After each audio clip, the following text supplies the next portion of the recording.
আর এই যে কীর্তন গান, এই কীর্তন গানটা মানুষ কেন শ্রবণ করেন? এটা কি একটা গান বাজনা? এটা কি বিশ্বের আরো 10টা গানেরই মতন একটা গান, নাকি অন্য কোনো বিষয়? এই প্রসঙ্গে আপনাদের একটা কথা বলি।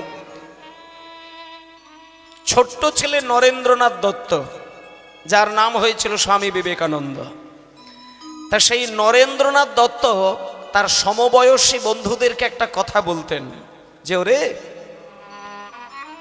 শোন, তোদের একটা কথা বলি, তোরা যদি গান বাজনা শিখতে চাস, গান বাজনা গাইতে চাস, গান বাজনা শুনতে চাস, তাহলে রাগ রাগিনী, ধ্রুপদ ধামার এই সমস্ত গানগুলো শেখ, জীবনের উন্নতি হবে। এই কীর্তন টির্তন তোরা শুনিস না, কীর্তন শিখিস না, এতে কিছু নেই।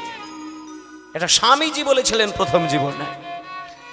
কিন্তু সেই স্বামী বিবেকানন্দ যখন তার সারা জীবনের অভিজ্ঞতা দিয়ে তিনি বিচার করলেন, তখন কিন্তু স্বামী বিবেকানন্দ একেবারে শেষের দিকে গিয়ে কিন্তু একটা কথা বলেছিলেন যে, না, রাগরাগিনী, ধ্রুপদ ধামার এইগুলো বিশ্বের একটা গান বটে, এইগুলো উচ্চ স্তরের সঙ্গীত বটে, কিন্তু এই গান বাজনা শিখলে কেউ যদি গান গায়, সে যদি মনে করে যে আমি মঞ্চের ওপরে দাঁড়িয়ে সুরের ওপরে একটা দাদাগিরি দেখাবো, কি সুরের মূর্ছনায় আমি জগতের মানুষকে পাগল করব, সুরের কায়দা দেখিয়ে মানুষের মন ভোলাবো, এইগুলো ভেবে যদি গান শোনা বা গান শিখতে হয়, তাহলে রাগরাগিনী একদম ঠিক আছে। কিন্তু বিবেকানন্দ একেবারে নিজে মুখে বলেছিলেন, কিন্তু মনের আরতি দিয়ে, মনের বেদনা দিয়ে যদি ভগবানকে ভালোবাসতে চাও, মনের বেদনাটাকে জানিয়ে যদি ভগবানের চরণে নিজেকে স্থান পেতে চাও, মনের ভক্তি শ্রদ্ধা ভালোবাসা দিয়ে যদি ভগবানকে হৃদয় মাঝে জড়িয়ে ধরতে চাও, তাহলে যদি কোনো সঙ্গীত সাধনার মধ্য দিয়ে সেটা করতে হয়, তাহলে এই পৃথিবীতে কোনো গান বাজনা হতে পারে না। একটাই গান রয়েছে, সেটা চৈতন্য মহাপ্রভুর কীর্তন গান। এটা স্বামীজি নিজে মুখে তার শেষের জীবনে বলেছিলেন। তাই জন্য এগুলো নিয়ে আমাদের একটু বিচার করার দরকার। আমরা বাঙালি সমাজ, আমরা না জেনে বুঝে কারোর সম্পর্কে নিন্দা করা, কারোর সম্পর্কে কুকথা প্রচার করা, এটা আমাদের স্বভাবের মধ্যে পড়ে রয়েছে। দেখবেন আমাদেরই হিন্দু সনাতন ধর্মের অনেক মানুষ রয়েছে যারা কীর্তন পছন্দও করে না, কীর্তন জীবনে শোনে না, আর কীর্তনের চাঁদাটুকুও দেয় না, উপরন্ত তার সঙ্গে দেখতে পেলে হিন্দু সনাতন ধর্মকে পর্যন্ত মানে না। এমন অনেক মানুষ আমাদের হিন্দু ধর্মের মাটিতে দেখা যায়।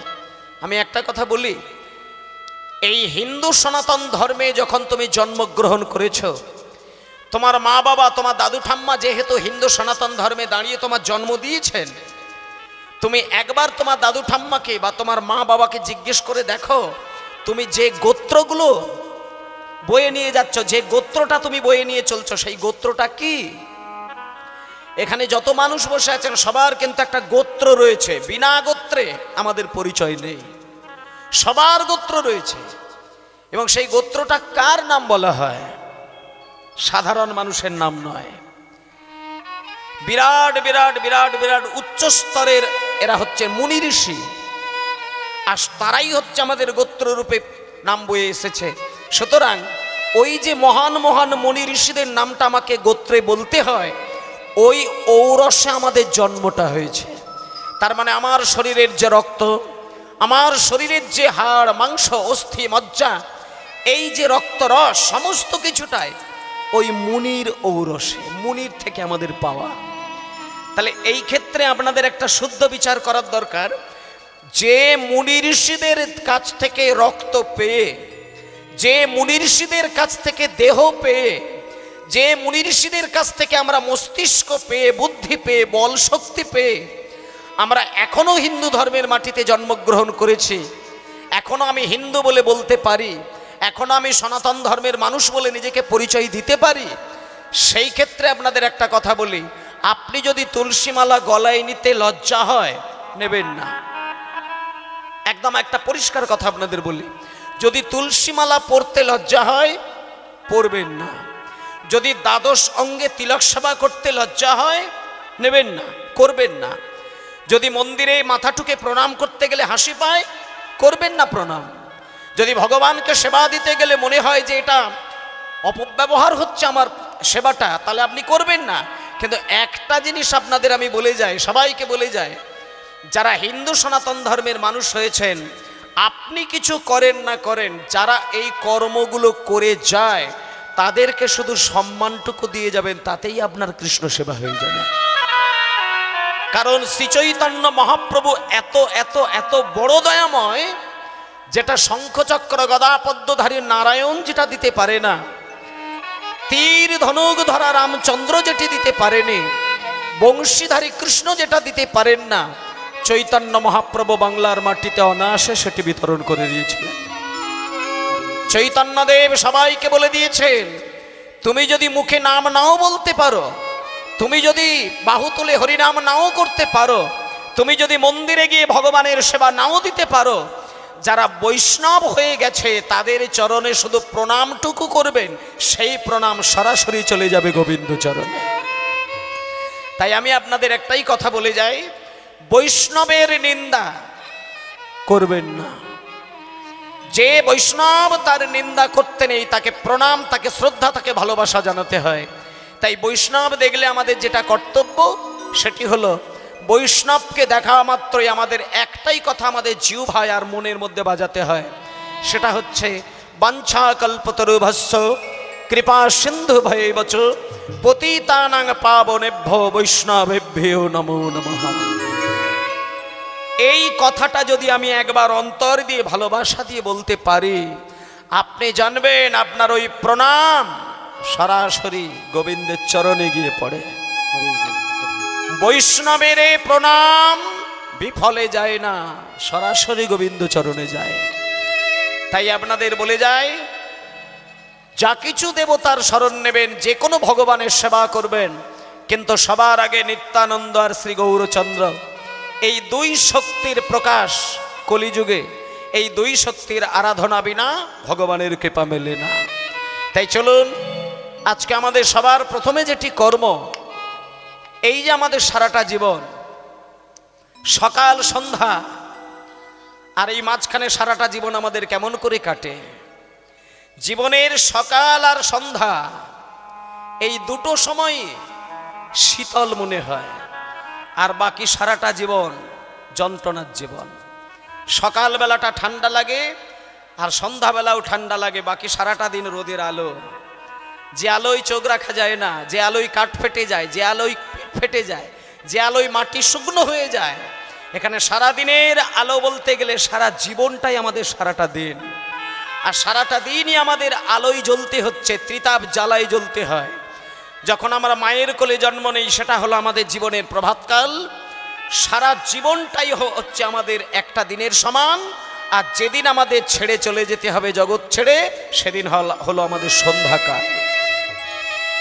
একটা দিনকে নিয়ে যদি বিচার করেন, সারা জীবনটাকে আপনি উপলব্ধি করতে পারবেন।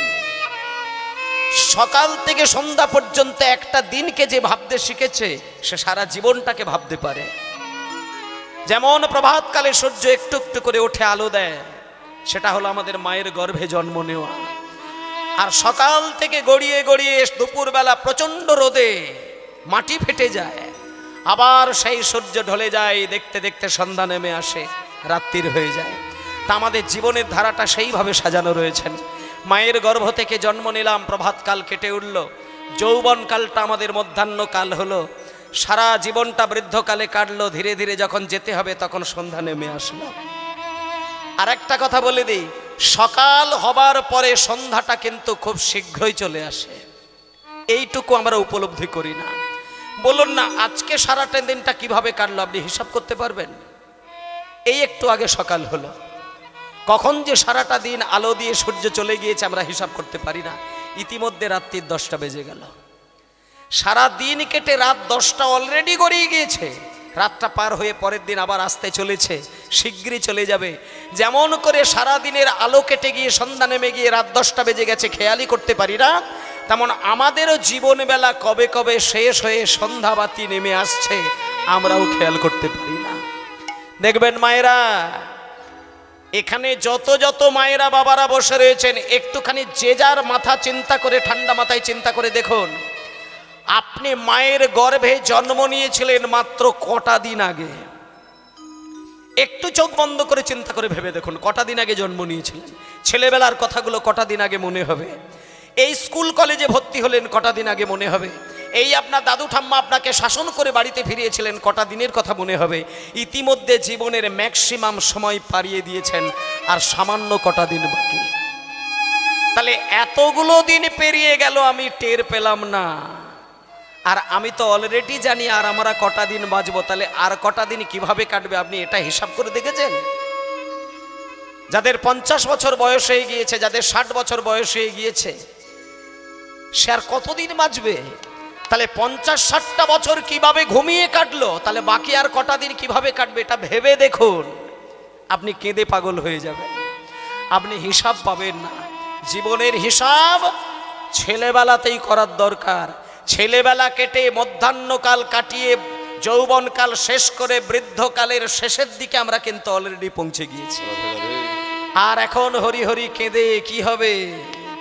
যেদিন আমার শক্তি ছিল, যেদিন আমার ভক্তি ছিল, যেদিন আমার মাথায় যুক্তি ছিল, সেদিন আমি ঈশ্বরকে চিনতে পারি না। এখন আমি বৃদ্ধ, আমার না আছে শক্তি, না আছে মাথায় যুক্তি, না আছে হৃদয়ে ভক্তি। এখন শুধু হরি হরি করে কাঁদা ছাড়া কোনো উপায় নেই। কেঁদে কেঁদে মাথা ঠুকে দিলেও আমি কৃষ্ণের চরণের দাস হতে পারবো কিনা এটা সন্দেহ রয়েছে। তবুও কিন্তু আমাদের সারা জীবনটাকে প্রভাত মনে করে, সারা জীবনটাকে আমার জীবনের প্রভাতকাল মনে করে আমাদের যেটা কাজ, সেটা সবাই মিলে একটুখানি আজকে করব। সবাই বাহু তুলে ভজ গৌরাঙ্গ। এই গানটা হচ্ছে প্রভাতের গান, এটা ভোরের গান। আর আমাদের জীবনটা যতই আমরা বয়স হয়ে যায়, আমরা কিন্তু এখনো প্রভাতকালেই পড়ে রয়েছি, সকালেই পড়ে রয়েছি। আমাদের এমন কিছু জ্ঞান হয়নি, এমন কিছু বড় হতে পারিনি, এমন বিরাট কিছু পণ্ডিত হয়ে যায়নি। এখনো কিন্তু আমরা শিশুকাল হয়ে বসে আছি, কিছুই জানি না, কিছুই বুঝি না, কিছুই বলতে পারি না। শুধু ঈশ্বরের নাম করলে আনন্দ হয়, এটুকু জেনে আমরা ঈশ্বরের নাম করব। সবাই মিলে ভজ গৌরাঙ্গ গৌরাঙ্গ, ভজ গৌরাঙ্গের নাম রে বাবা। ভজ গৌরাঙ্গ লঘ গৌরাঙ্গ, কহ গৌরাঙ্গের নাম রে। ভজ গৌরাঙ্গ কহ গৌরাঙ্গ, লহ গৌরাঙ্গের নাম রে। ভজ গৌরাঙ্গ কহ গৌরাঙ্গ, লঘ গৌরাঙ্গের নাম রে। ভজ গৌরাঙ্গ কহ গৌরাঙ্গ, লঘ গৌরাঙ্গের নাম রে। যে জন গৌরাঙ্গ ভজে, সে গো আমার প্রাণ রে। আর যে জন গৌরাঙ্গ বলে, সে হয় আমার প্রাণ রে। যে জন গৌরাঙ্গ ভজে, সে গো আমার প্রাণ রে। যে জন গৌরাঙ্গ ভজে, সে গো আমার প্রাণ রে। আরে যে জন গৌরাঙ্গ বলে, সে হয় আমার প্রাণ রে। জন গৌরাঙ্গ বলে, সে গো আমার প্রাণ গো। ভজ গৌরাঙ্গ লঘ গৌরাঙ্গ, কহ গৌরাঙ্গের নাম রে। ভজ গৌরাঙ্গ কহ গৌরাঙ্গ, লঘ গৌরাঙ্গের নাম রে। হরি বল হরি বল হরি বল। শ্রীকৃষ্ণ চৈতন্য মহাপ্রভু তিনি হচ্ছেন ভগবান। আর নিতাই চাঁদের চরণ ছাড়া চৈতন্য দেবের অস্তিত্ব আমাদের কাছে মেলে না। সেই জন্য একটা কথা হচ্ছে কি মা, আপনার বাড়িতে যদি আপনার মা বাবা মা কালীকে বংশে প্রতিষ্ঠা করে যায়। বিভিন্ন বংশে বিভিন্ন দেবতার প্রাণ প্রতিষ্ঠা থাকে। কারোর বংশে শিব ঠাকুর থাকে, কারোর বংশে লক্ষ্মী থাকে, কোনো কোনো বংশে দুর্গা থাকে, কোনো বংশে বিভিন্ন দেবতা থাকে, সরস্বতী থাকে। কিন্তু আমি আপনাদেরকে একটা কথা বলি, যে বংশে যে দেবতাকেই প্রতিষ্ঠা করুক না কেন, আপনি সেই দেবতারই সেবা করবেন। বাবা যখন করেছে, দাদু যখন করেছেন, আপনি করবেন। কিন্তু একটা জিনিস ভুল করবেন না, আপনি কালী ঠাকুরের পুজো করছেন বলে কালীরই সেবা করবেন, শিবের পুজো করছে বলে শিবেরই পুজো করবেন, তা নয়। আমরা যেহেতু কলিযুগের মানুষ, তাই আমাদের সবথেকে সূক্ষ্ম চৈতন্য এটাই থাকতে হবে যে কলির মানুষের কাছে সবার আগে ভগবান যদি আমি মনে মনে চিন্তা করি কাউকে, সেটা একমাত্র শ্রীকৃষ্ণ চৈতন্য মহাপ্রভু। চৈতন্যদেব যদি বাংলায় জন্ম না নিতেন, সচিমায়ের কোলে যদি নিমাই না আসতেন, এই বাঙালিদের বুকে শান্তি কেউ দিত না। আজকে দেখুন কত সুন্দর রাত্রির বেলায় মাইক দিয়ে প্যান্ডেল সাজিয়ে হরিনামটা হচ্ছে। এই হরিনাম সর্বপ্রথম প্রচার করেছিল সারা বাংলায় চৈতন্যদেব। চৈতন্যদেব না থাকলে বাংলায় হরিনাম মাইক দিয়ে এত সহজ কথা নয়। মাইক দিয়ে দূরের কথা, আপনি আপনার বাড়িতে বসে হরিনাম করতে পারতেন না। ইতিহাসগুলো মানুষ ভুলে গিয়েছেন, সেই জন্য এগুলো মনে করে না। এককালে আমাদের বাংলার মাটিতে ভয়ঙ্কর অত্যাচার চলেছিল, বাংলায় ভয়ঙ্কর অত্যাচার, বিশেষ করে হিন্দু ধর্মের মানুষের ওপরে তীব্র অত্যাচার চলেছিল। হিন্দুদের কোনো বৈষ্ণব, হিন্দুদের কোনো ভক্ত সাধক তার বাড়ির ভেতরে তার ভগবানের নাম করে খাবে, তার ভগবানের নাম করে জীবন কাটাবে। কিছু কিছু বিধর্মী মানুষ ঘরের দরজা লাথি মেরে ভেঙে দিয়ে বাইরে টেনে নিয়ে এসে তার জিহ্বা ছেদন করে দিতেন। এইভাবে হিন্দু ধর্মের মানুষকে ব্যথা দিয়েছেন, ভালোবাসা কোনোদিন দেয়নি। আর আজকে দেখুন, ঘরে বসে হরিনাম করলেও কেউ ব্যথা দেয় না, রাস্তায় রাস্তায় জপমালায় নাম করে করে নাম করলেও কেউ কিছু বলে না, আর পাড়ায় পাড়ায় মাইক দিয়ে কীর্তন করলেও কিচ্ছু বলে না। এই এত বড় স্বাধীনতাটা বাংলার মাটিতে সবার প্রথমে যার নাম, তিনি হচ্ছেন নিমাই। আপনি সমাজ সংস্কারের যতগুলো নাম বলবেন, যতগুলো সমাজ সংস্কারের নাম বলবেন, সেটা আপনি রাজা রামমোহন রায়ের নাম বলুন, ঈশ্বরচন্দ্র বিদ্যাসাগরের নাম বলুন, নেতাজি সুভাষচন্দ্র বসু, যত যত বলবেন, রবীন্দ্রনাথ ঠাকুর, হ্যান ত্যান যা বলবেন, সব কিন্তু সামান্য কটা বছর আগেকার ঘটনা। সবার আগে, বহু বছর আগে, 540 বছরের জায়গায় এসেছিলেন এই বাংলায় ধরাধামে, যার নাম শ্রীকৃষ্ণ চৈতন্য মহাপ্রভু। যার ছোটবেলার নাম ছিল নিমাই। দাঁড়াও, ছোটবেলায় নাম হয়েছিল নিমাই। নিম গাছের তলায় মা প্রসব করেছিলেন। মায়ের নাম শচী দেবী আর বাবার নাম হচ্ছে জগন্নাথ মিশ্র। তার বড় ভাইয়ের নাম হচ্ছে বিশ্বম্ভর, আর সেই ছেলেটির নাম দিয়েছিল বিশ্বম্ভর, বড় ভাই বিশ্বরূপ, আর তার নাম দিয়েছিল বিশ্বম্ভর। দাঁড়াও, এবার সুন্দর করে একটা কথা বলি। এই যে নিমাই নিম গাছের তলায় জন্ম হয়েছিল বলে মা বাবা তাকে আদর করে বিশ্বম্ভর বলে ডাকতো, আর পরবর্তীকালে তাকে কেউ কেউ গোরা বলে ডাকতো, গৌর সুন্দর বলে ডাকতেন। আবার সবশেষে তার নাম হলো শ্রীকৃষ্ণ চৈতন্য মহাপ্রভু। এই নামটা কে দিয়েছিলেন? এই নামটা দিয়েছিল কেশব ভারতী। কেশব ভারতীর কাছে যখন 24 বছর বয়সের শেষ মাঘ মাসে যেদিন সন্ন্যাস ধর্ম গ্রহণ করেছিলেন, মধুনাপিতের কাছ থেকে কেশ মুন্ডন করে যখন সন্ন্যাস ধর্মে দীক্ষিত হয়ে নিমাই বেরিয়ে যাবে, তখন কেশব ভারতী তার নাম পরিবর্তন ঘটিয়ে দিয়েছিলেন। সেই দিন থেকে তার নাম হয়ে গিয়েছিল শ্রীকৃষ্ণ চৈতন্য মহাপ্রভু। তাহলে এইবার আমি এই জায়গাটা একটা কথা বলি। যার নাম ছিল নিমাই, যার নাম বিশ্বম্ভর, যার নাম গৌর সুন্দর, যার নাম গোরা, তার নাম চৈতন্যদেব হলো কেন? তার নাম চৈতন্যদেব হলো এই কারণে, কেশব ভারতী তার কর্মগুণে, তার জ্ঞানের বিচারে, তার দৃষ্টিভঙ্গির বিচারে, তার শুদ্ধ চিন্তার বিচারে, আর জগতের কল্যাণের যে বিচার, সবকিছু মিলিয়ে মিশিয়ে তার নাম দিয়ে দিয়েছিল শ্রীকৃষ্ণ চৈতন্য মহাপ্রভু।